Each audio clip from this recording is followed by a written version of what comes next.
누구나 다 나름대로의 인생의 계획들을 세우죠. 어떤 이들은 1년 단위로 혹은 몇 개월 단위로 자신의 꿈과 계획을 설계하기도 합니다. 물론 계획대로 그 꿈을 이루는 이들도 있지요. 하지만 대부분은 어느 순간 현실을 깨닫게 됩니다. 인생이 그가 세운 계획대로 흘러가지 않는다라는 것을 알게 된다는 것입니다. 더 속상한 것은 나는 정말 최선을 다하여 열심히 했음에도 불구하고 그 길이 보여지지 않는데 어떤 이들은 너무 쉽게 그 길을 수고 없이 그 길을 얻어내거나 그 길을 걸어가는 이들을 보게 될 때입니다. 더군다나 그러한 이들이 의롭지도 않고 선하지도 않은 이들이라면 아마도 그 낙심과 허무함은 더할 것이라 생각을 합니다. 그러면 어찌할까요? 아무런 계획과 소원 없이 그냥 살아갈까요? 하루하루 그냥 주어지는 대로 흘러가는 대로 살아가는 게 옳은 것일까요?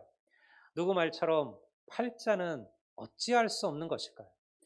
여러분, 그렇지 않습니다. 사람은 팔자대로 사는 게 아니라 하나님의 섭리대로 살아가는 인생 존재임을 믿으시기를 주의 이름으로 축원합니다. 여러분, 운명을 이기는 힘이 하나님께 있다라는 것. 제가 오늘 여러분과 나누고 싶은 말씀이 바로 이 오늘 본문의 말씀이에요. 오늘 말씀을 제가 다시 한번 읽어볼까요? 4절과 5절입니다. 또 여호와를 기뻐하라. 그가 내 마음의 소원을 내게 이루어 주시리로다. 내 길을 여호와께 맡기라. 그를 의지하면 그가 이루시고. 사랑하는 성도 여러분, 우리의 소원을 들어주시는 분은 여호와 하나님이신 줄을 믿습니다. 수많은 이들이 각자의 소원과 꿈이 있죠. 그리고 그것을 이루기 위하여 무엇인가를 의지하고 무엇인가를 소망하고 무엇인가를 따라가죠. 하지만 성경은 분명히 말하기를 우리 마음의 소원을 이루시는 분은 하나님이시라. 우리가 하나님을 의지하면, 하나님을 신뢰하면 하나님께서 이루실 것이다. 저는 기막힌 하나님의 역사와 간증들을 수없이 경험을 했어요. 목회를 시작한 이후로 제게 왜 얼마나 많은 일들이 없었을까요? 재정적인 문제부터 시작해서 건강의 문제, 여러분들 수많은 일들이 제 삶 속에 밀려왔습니다. 그런데 하나님께서 그때마다 놀라운 은혜를 제게 부어 주셨어요. 제가 제 간증들을 많이 하지 않는 이유는 그 간증이 잘못하면 오해를 불러일으키기 때문에 그래요. 그것은 하나님께서 내게 주신 은혜지 그것이 모두에게 동일하지는 않기 때문에 그렇습니다. 하지만 하나님께서는 까마귀를 보내어 엘리야를 먹이셨던 것처럼 필요할 때마다 저의 피로를 채우시고 그리고 나를 도우시는 기적을 제게 보여주셨죠. 주님께서는 내 마음의 소원, 내 마음의 계획을 알고 계신 거예요. 그래서 하나님께서 필요할 때 적절하게 그 일을 세우시는 겁니다. 오늘날 많은 성도들이 많은 부담감으로 믿음을 시작을 합니다. 좋은 그리스도인이 된다는 것을 뭔가 하나님을 위하여 우리가 무엇인가 많은 것을 해야 된다고 생각을 해요. 11조를 드리고 새벽 기도를 하고 금요 철야도 하고 제자 양육도 받아야 되고 또 전도도 해야 되고 헌신과 봉사도 해야 되고 맞죠? 이게 필요 없다는 게 아니에요. 이것은 필요해요. 우리가 그저 교인이 아니라 그리스도의 제자로 살아가려면 반드시 이러한 사명과 사역들을 감당해야죠. 예수 믿는 것이 입으로 믿을 수는 없습니다. 말로 믿을 수는 없어요. 주님께서 말씀하시기를 너희들이 말과 혀로 사랑하지 말고 행함과 진실함으로 하라. 그렇게 말씀하셨습니다. 우리가 하나님의 사랑을 전하려면 말이 아니라 행함과 진실함이 필요하죠. 하지만 이런 것을 했기 때문에 우리가 좋은 그리스도인이 되는 게 아니에요. 우리가 좋은 그리스도인이 되면 이러한 것들은 따라오는 거예요. 좋은 그리스도인의 삶을 보십시오. 그들의 삶에 선함이 있죠. 그들의 삶에 베품이 있습니다. 그들의 삶에 나눔이 있고요. 그들의 삶에 누군가를 위한 궁휼과 자비가 있어요. 그들의 삶을 돌아보면 기도하는 삶을 살아갑니다. 그리고 예배에 목숨을 겁니다. 그리고 모든 일에 헌신하고 충성하죠. 왜? 그렇게 했기 때문에 좋은 성도가 아니라 그가 좋은 성도이기 때문에, 좋은 하나님의 자녀이기 때문에 그렇게 살아가게 된다는 거예요.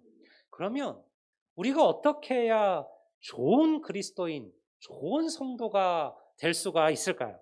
답은 하나예요. 하나님을 기쁘시게 하는 이가 좋은 성도요, 좋은 그리스도인임을 믿습니다. 우리가 오늘 본문의 시작이 그렇잖아요. 또 여호와를 기뻐하라. 히브리서 11장 6절을 한번 보겠습니다. 여기는 이렇게 기록되어 있어요. 믿음이 없이는 하나님을 기쁘시게 하지 못하나니 하나님께 나아가는 자는 반드시 그가 계신 것과 그가 자기를 찾는 자에게 상 주시는 이심을 믿어야 할지니라. 무엇이 없이는 하나님을 기쁘게 하지 못한다고요? 믿음이 없이는. 하나님을 기쁘시게 하는 게 천천의 수양의 기름과 그런 어떠한 재물이 아니라는 거예요. 나를 기뻐하는 것은 그러한 재물이나 짐승의 고기나 그 향기가 아니라 바로 믿음이라. 믿음이 하나님을 기쁘게 한다. 성도가 하나님을 기쁘게 하는 일은요, 믿음으로 하나님을 바라보고 신뢰하는 거예요. 인생에 뜻하지 않은 많은 어려움들이 찾아옵니다. 그때마다 우리는 수많은 생각과 계획들을 하죠. 어떻게 이 길을 풀어낼까? 인맥을 찾고 사람을 찾고 물질을 의지하고 배경과 권력들을 쫓아갈 때도 있다라는 거예요. 그런데 믿음의 성도들에게는 그때 필요한 게 뭐냐? 믿음이라는 거예요. 이 믿음이 뭐예요? 도대체 믿음이 뭐냐? 우리는 믿으면 구원 얻는다고 말하고 믿으면 천국 간다고 말하고 믿으면 잘 된다고 얘기하는데요. 믿음이라는 게 뭐냐? 그건 신뢰입니다. 하나님을 향한 신뢰를 우리는 믿음이라고 부르는 거예요. 부모로서 여러분들 가장 기쁠 때가 언제이던가요? 첫 걸음을 내딛던 아이를 생각해 보세요. 아이들이 기우뚱거리며 첫 걸음을 내딛습니다. 근데 아이가 어떻게 제대로 걷지 못하는 아이가 한 걸음 내딛으니까 그 걸음을 걸어갈까요? 부모를 믿는 거죠. 내가 넘어져도 부모가 나를 잡아줄 것을 믿는 거예요. 내가 부모, 엄마의 얼굴, 아빠의 눈을 보며 걸어가면 반드시 부모가 나를 지켜줄 것이라 신뢰하는 거죠. 아이들은 부모를 믿는 거예요. 그래서 그 걸음을 내딛는 거예요. 힘들지만, 어렵지만, 두렵지만 첫 걸음을 내딛는 겁니다. 믿음이 행동으로 나타나는 거예요. 오늘날 한국교회와 성도들에게 필요한 것은 믿음이에요. 한국교회 정말 무엇을 믿었을까요? 오늘 저는 이 코로나 시대를 거쳐가면서요, 교회의 민낯을 봐요. 성도들의 우리 자신의 민낯을 보는 거예요. 야, 우리는 정말 무엇을 믿었을까? 우리는 무엇을 의지하며 살았던 것일까? 우리는 하나님보다 권력을, 우리는 하나님보다 물질을, 우리는 하나님보다 사람을 더 의지하며 살았던 게 아닐까? 한 대형 교회 헌당 예배에 국회의원들과 구청장 나와서 축사하고 인사말을 하는 것을 제가 본 적이 있습니다. 그러한 권력자들이 그 교회에 참여함으로써 우리 교회는 이러한 힘을 가졌습니다라고 세상에 우리는 자랑했던 거 아닐까요? 주님을 자랑해야 되고 복음을 자랑해야 되고 하나님을 자랑해야 될 교회가 권력을 자랑하고 권세를 자랑했다는 거죠. 우리의 교회는 이러한 사람들이 참여하고 우리 교회는 이러한 이들이 있고 우리 교회는 이러한 세상의 1%가 참여하는 교회입니다. 이것이 과연 교회의 자랑이 될 수 있을까요? 그러한 권력을 힘을 빌어서 이룬 일들을 하나님께서 하셨다고 스스로 착각하는 교회가 얼마나 많을까요? 교회의 능력은 강함에서 오는 게 아니에요. 교회의 능력은 물질이나 권세에서 오는 게 아니에요. 여러분, 우리의 약함이 오히려 교회의 강함인 줄을 믿습니다. 이게 무슨 말일까요? 왜 우리의 약함이 우리의 강함일까? 바울은요, 자신의 약함을 자랑한다, 그렇게 이야기하죠. 우리가 고린도서를 보면 바울은 고린도 교회를 안타깝게 여겼어요. 고린도 교회를 지금으로 치면요, 고린도 교회는 소위 말하는 메가 처치였습니다. 큰 교회였어요. 고린도라는 도시 자체가 당시 로마에 버금가는 거대한 도시였습니다. 이 코린티안이라는 이 고린도라는 도시에 하나님의 교회가 세워졌어요. 교회가 부흥했습니다. 교회가 커졌어요. 사람들도 많아졌어요. 물질로 넘쳤어요. 그런데요, 고린도 교회는 하나님께 책망받는 교회였어요. 고린도후서 11장 30절을 한번 보겠습니다. 바울이 고린도 교회를 책망하면서 이런 얘기를 해요. 내가 부득불 자랑할진대 내가 약한 것을 자랑하리라. 이 말이 왜 나왔을까요? 고린도 교회가 지금 뭘 자랑한다는 거예요? 너희들은 권력을 자랑하고 권세를 자랑하고 너희들이 가진 물질을 자랑하고 너희들이 가진 인맥들을 자랑하고 사람을 자랑하지만 내가 만약 자랑해야 된다면 나는 자랑 안 하겠지만 만약 내가 부득불 어쩔 수 없이 자랑을 해야 된다면 나는 오히려 나의 약함을 자랑할 것이다. 왜 그럴까요? 내가 약하기 때문에 약한 자들은 하나님을 바라보는 거예요. 내가 부족하기 때문에 나의 연약함을 알기 때문에 하나님을 의지하고 하나님을 바라보고 하나님을 신뢰하는 자가 되는 거예요. 그렇기 때문에 오히려 강하여진다는 거예요. 여러분, 우리가 왜 요즘 부자들이 예수 믿기 어렵고 권력자들이 예수 믿기 어렵고 많이 가진 자들이 많이 배운 자들이 예수 믿기 어렵다는 말을 할까요? 그들이 그것을 의지하며 살기 때문에 그래요. 그들이 스스로 강하다 여기는 거예요. 나는 강하기 때문에 다른 것이 필요 없다 생각하는 거죠. 그러나 약한 자들은 주님 저는 약합니다. 주님 저는 부족합니다. 주님 저는 모자릅니다. 그래서 저는 하나님의 은혜가 필요하고 저는 하나님의 능력이 필요하고 저는 하나님의 주시는 역사가 필요합니다.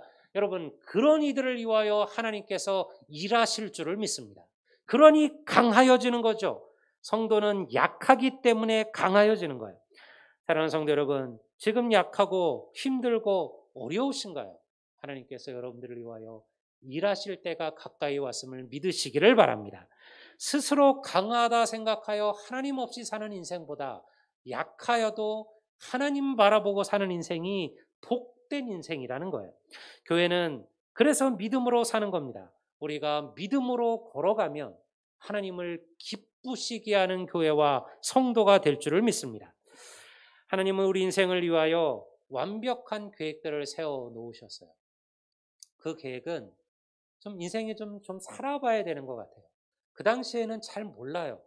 이게 정말 나를 위한 좋은 길인지를 깨닫지 못할 때가 많아요. 근데 조금 더 흘러가다 보면, 하나님께서 나를 위하여 가장 좋은 길을 준비해 놓으셨구나. 그것을 깨닫게 될 때가 있어요. 도저히 일어날 수도 없고 또 얻을 수도 없는 것들이 내 삶 속에서 갑자기 시작되고 일어날 때가 얻어질 때가 있죠. 하나님께서 우리의 소원을 이루기 위하여 적절한 환경과 그리고 적당한 기회와 또 적당한 어떠한 행운들을 우리의 삶의 적서적소에 배치해 놓으셨다는 거예요. 근데 우리가 지금 당장은 잘 보이잖아요. 어디에가 하나님의 축복이 있는지, 어디에 하나님의 축복이 묻어 있는지 내가 잘 깨닫지 못해요. 그래서 믿음이 필요한 거예요. 우리가 믿음을 가지고 한 걸음 한 걸음 걸어가다 보면 여러분들 그 복 앞에 서 있는 우리 자신들을 발견하게 될 줄을 믿습니다. 문제는 우리가 말씀처럼 그때와 그 시를 잘 알지 못한다는 거죠. 그래서 필요한 게 무엇일까요? 인내입니다. 우리가 7절을 한번 보겠습니다. 여호와 앞에 잠잠하고 참고 기다리라. 자기 길이 형통하며 악한 꾀를 이루는 자 때문에 불평하지 말지어다. 여호와 앞에 잠잠하고 참고 기다리라. 제가 인생을 살면서 정말 참기 힘든 게 하나 있음을 알게 됐어요. 그게 기다림이라는 거예요. 아니 그냥 기다리는 게 뭐가 어려울까? 우리는 그렇게 생각하잖아요. 그냥 기다리면 되지. 기다리는 게 뭐가 어려울까? 그런데요, 기다림만큼 사실은 힘든 게 없어요. 맛있는 밥을 먹으려면요, 충분히 뜸이 들 때까지 기다릴 줄 알아요. 우리가 맛있는 과일을 먹으려면요, 충분히 익을 때까지 기다려야 돼요. 설익은 것만큼 우리를 삶을 힘들게 하고 다른 사람들을 아프게 하는 일이 없어요. 여러분, 인생이 다 그렇잖아요. 과일 가운데도 이 숙성이 필요한 과일이 있어요. 땄는데 바로 먹으면 맛이 없어요. 쉬워요. 근데 좀 집에 놔두고 며칠을 기다리면 이게 잘 익어서 정말 제맛을 나는 과일들이 있죠. 뭐 망고도 그렇고요. 이런 과일들은 숙성이 필요한 거예요. 떨, 익은 과일만큼 우리의 입맛을 어렵게 하는 게 어디에 있을까요? 여러분, 믿음은요, 믿음으로 가는 성도들은 좀 익어 가셔야만 합니다. 하나님 앞에 우리가 좀 충분히 성숙돼 있어야 돼요. 그래야지만 여러분들 많은 사람들을 만나게 만드는 거죠. 그런데 우리가 이 참음을 잘 견디지를 못해요. 믿음은 더욱더 그러합니다. 하나님은 참고 기다리라고 말씀하셨어요. 다시 말해서 내 생각이나 내 계획은 지금인 것 같은데 기다려야 될 때가 있어요. 좀 참고 인내해야 될 때가 있어요. 내게 오는 고난들을 벗어버리고 던져버리고 싶죠. 내가 짊어지고 하는 십자가 그냥 놓아버리고 싶을 때가 있죠. 그런데 참고 기다려야 될 때가 있어요. 그런데 시간이 지나 보면 깨닫게 되는 거예요. 나의 나 된 것은 오직 하나님의 은혜입니다.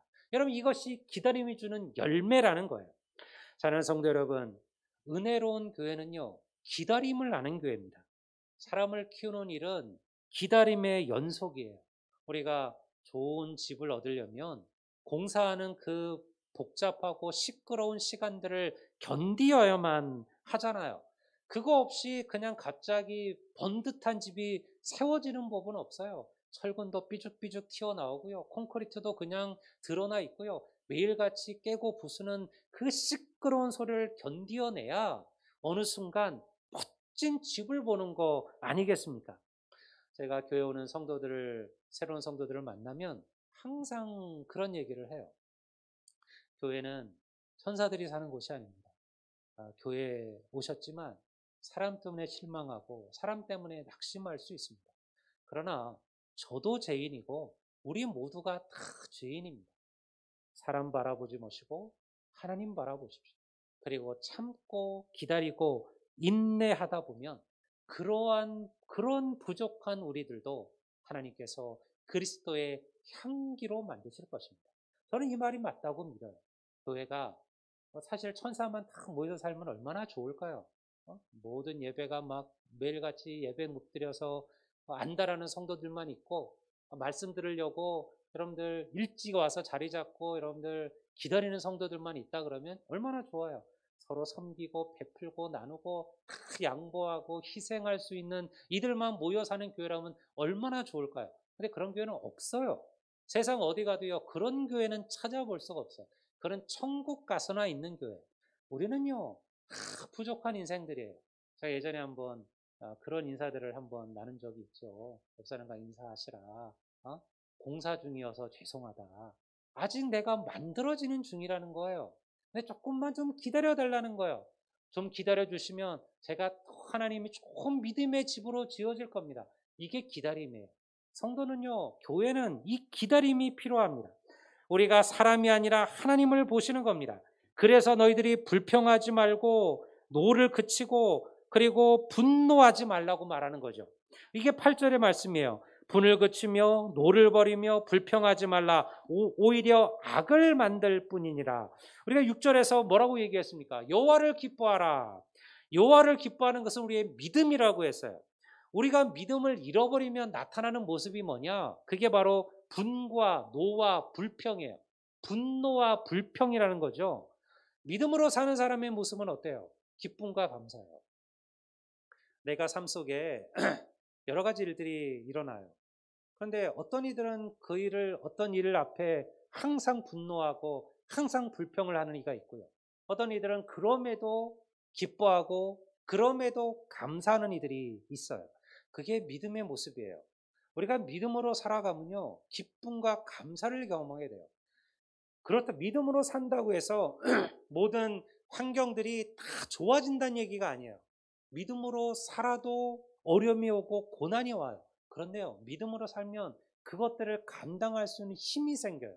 그 가운데서도 기쁨을 발견하고 그 가운데서도 감사를 깨닫게 되더라는 거예요. 그게 믿음으로 사는 이예요. 근데 불쑥불쑥 분노, 원망, 불평들이 내 입에서 떠나지 않는다면 그때가 무슨 때입니까? 믿음을 회복해야 될 때. 내가 지금 믿음을 잃었구나. 이거를 당연하다 여기지 마시고 내 입술에서 감사가 사라지고 기쁨이 사라지고 수시로 그리고 불평, 불만, 원망, 분노가 내 자신을 가득 채우고 있다면 내가 지금 믿음을 잃어버렸구나. 내가 내 삶의 환경의 문제가 아니라 내 믿음의 문제가 있었음을 깨달아야 된다는 거예요. 저는 우리 성도들의 모든 상황을 다 알지는 못합니다. 하지만 각자 마음의 소원과 계획들이 있으시리라 생각을 해요. 계획대로 되지 않아서 속상하기도 하고요. 혹은 뜻하지 않게 길들이 열려져서 놀라기도 하고 감사하시기도 하실 겁니다. 그게 올해의 삶일 겁니다. 올 한 해도 여전히 코로나로 인해서 많은 것들이 어려울 겁니다. 교회도 어렵습니다. 교회도 힘들고 어려운 시간을 지금 거쳐가고 있습니다. 교회에 대한 세상의 신뢰를 회복하려면요, 아마 많은 시간들이 필요할 겁니다. 근데 저는 이것이 오히려 영적인 기회라고 생각을 해요. 교회는 변화되고 달라져야만 해요. 제가 지난번에도 한번 설교했지만 이게 코로나 때문에 교회가 어쩔 수 없이 일어난 일인가 멀쩡했는데 코로나 때문에 지금 교회가 문제인가? 아니요. 이미 이전부터 한국 교회 안에 있었던 문제들이 이 코로나 때문에 드러난 것 뿐이에요. 우리가 하나님의 은혜 속에 살아가야 돼요. 세상보다도 못한 도덕성과 윤리성을 가지고는요, 세상을 바꿀 방법이 없어요. 성도가 하늘 말지 못하는 자들보다 도덕적으로 윤리적으로 더 나은 삶을 살지 못한다면 도대체 우리가 무슨 방법으로 세상을 변화시킬 수 있을까요? 주님이 그러하셨듯이 가장 낮은 곳에서 섬기는 교회가 되셔야 됩니다. 참고 기다리시고 인내하십시오. 때가 되면 하나님의 복이 다시 우리에게 임하고 하나님의 교회가 다시 세상의 빛과 소금으로 서게 될 것임을 믿습니다. 저는요, 하나님의 은혜가 얼마나 놀라운지를 수없이 체험을 했어요. 때로는 어떤 이들이 왜 그런지도 모르고 하나님의 백성을 돕고 그들의 길을 그들에게 복의 그 통로가 될 때가 있습니다. 그 이유는 간단해요. 하나님께서 정해놓으신 복의 시간이 된 거죠.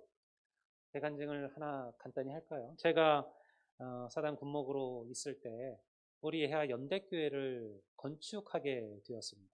연대교회가 너무 오래되고 너무 낡았어요. 그리고 너무 좁았어요. 경력들은 많이 전도돼서 수는 늘었는데 예배드릴 수 있는 공간 자체가 너무 작고 너무 협소하고 교회 자체가 너무 퇴락하고 낡았어요. 그래서 교회를 져야만 했습니다. 마침 사단장님이 교회 다니시는 집사님이기 때문에 쉽게 교회를 질 거라고 생각을 했어요. 돈도 준비가 돼 있었고 다 준비가 돼 있어요. 허락만 떨어지면 되는 거예요. 그런데 오히려 뜻밖에도 이 믿는 사단장이 교회 건축에 브레이크를 걸었어요. 뭐 이유는 뭐 표면적인 이유는 교회를 지어야 될 교회를 새로 지어야 될 그 위치가 그 목욕탕 간부 목욕탕을 져야 될 곳으로 이미 되어 있기 때문에 안 된다라는 거예요. 근데 그건 표면상의 이유고요. 진짜 이유는 뭐냐면 교회에 다니는 지휘관이 교회를 지으면 종교 편향적이라는 말을 듣게 될 거를 두려워했던 거예요. 그때가 이제 이게 아주 문제가 많이 될 때였어요. 종교 편향이라는 말. 그러면 아주 치명적이었어요.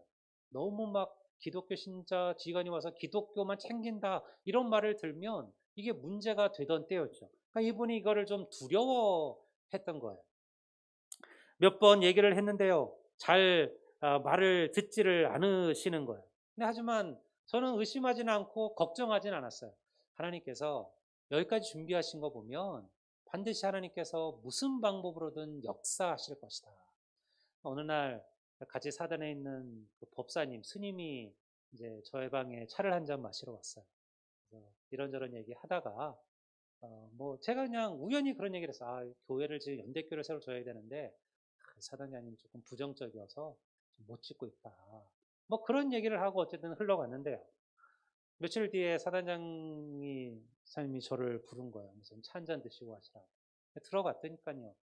저한테 그러는 거예요. 목사님, 교회 지읍시다. 그래요. 예? 그랬더니, 교회 지으십시다. 제가 열심히 잘 지원하겠습니다. 스님이 와서 교회 짓자는데 뭐 제가 할 말이 없다고, 핑계 댈 게 없다고. 그 법사님이 들어가셔서 이 사장님한테 아니 왜 교회를 안 짓냐고, 거기 병사들이 얼마나 지금 종교활동 해야 되는데 그 낡은 데서 위험하게 어떻게 하시려고 그러냐고. 그러니까 그 교회 짓는데 좀 협조 좀 하시라고. 그래 사장 입장에서는 스님이 들어와서 그렇게 얘기해 주니까 부담감을 다 떨쳐버린 거예요. 아, 내가 이제는 교회를 지어도 뭐라 그럴 사람 없겠구나. 아니, 스님이 교회 지라고 하는데 뭐 이게 뭐가 문제가 되겠느냐. 일사천리로 모든 일이 해결이 되었어요. 제가 그때 그런 생각을 했어요. 하나님의 방법이 놀랍고 은혜로우시다. 우리가 생각하지도 않았던 사람, 생각하지도 않았던 일들을 통하여 하나님은 역사하신다는 거예요.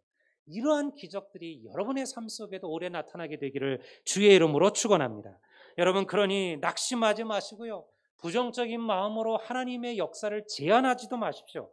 믿음대로 하나님은 역사하시는 분이심을 믿습니다. 선한 열매교회도 반드시 위대한 부흥의 길을 걸어가게 될 줄을 믿습니다. 우리 모두가 염려스러워요. 저도 요즘 많은 걱정해요. 교회는 잘 지어놓고 여기까지 왔는데, 야, 이 교회가 지금과 같은 이런 상황 속에서 교회에 대해서 이러한 비난과 이러한 말, 세상 사람들이 교회를 바라보는 생각은 정말 상상을 초월해요. 그들하고 얘기를 하다 보면 전도하러 갔다가도 내가 기독교인이란 말도 못 해보고 목사란 말도 못 해보고 돌아와야 될 때가 있어요. 제가 요즘 여기 와 있으니까 집이 조금 거리가 있다 보니까 점심 때 밥을 먹으러 가지 않고 여기서 여기 지역에 있는 이제 식당들을 돌아요. 겸사겸사 이제 인사도 하고 밥도 먹고 그리고 소개도 좀 하고 이러려고 이제 또 교회 부근에 작은 식당들을 지금 매일매일 돌면서 한 군데씩 밥을 먹고 있는데, 제가 목사라고 소개한 교회는요 채 반밖에 안 돼요. 왜? 들어가서 보다 보면 앉아서 밥 먹다 보면 사방 주위에서 뭐 교회가 어쩌고 저쩌고 뭐가 어쩌고 뭐 이런 얘기들밖에 안 들리는 거예요. 세상 사람들의 모습이 그러한 거예요. 오늘 지금 교회가 이러한 위험에 처해져 있어요. 그래서 낙심할까요? 포기할까요? 아니요. 우리가 믿음을 가지고 하나님을 기쁘시게 하며 하나님을 신뢰하며 그리고 하나님 보시기에 아름다운 믿음의 사람으로 살아가면 하나님은 반드시 때가 되어 하나님의 교회를 위대하게 부흥시켜 주실 줄을 믿습니다. 그러니 여러분, 의롭고 진실하게 살기 위하여 노력합시다.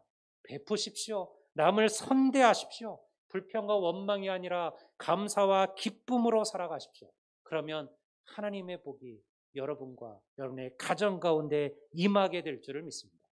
여러분, 충실하게 사셨습니까? 여러분, 열심히 사랑하며 섬기셨습니까? 늘 사랑과 또 하나님에게 최선을 다하셨습니다. 그렇다면 이제 곧 하나님의 복이 우리 가운데 임하게 될 것을 믿습니다. 올 한 해 하나님을 기뻐하시고 그리고 기뻐함으로써 여러분들의 마음에 모든 소원과 계획을 이루시는 놀라운 기적들이 일어나는 한 해가 되시기를 우리 주의 이름으로 축원합니다. 우리 다 같이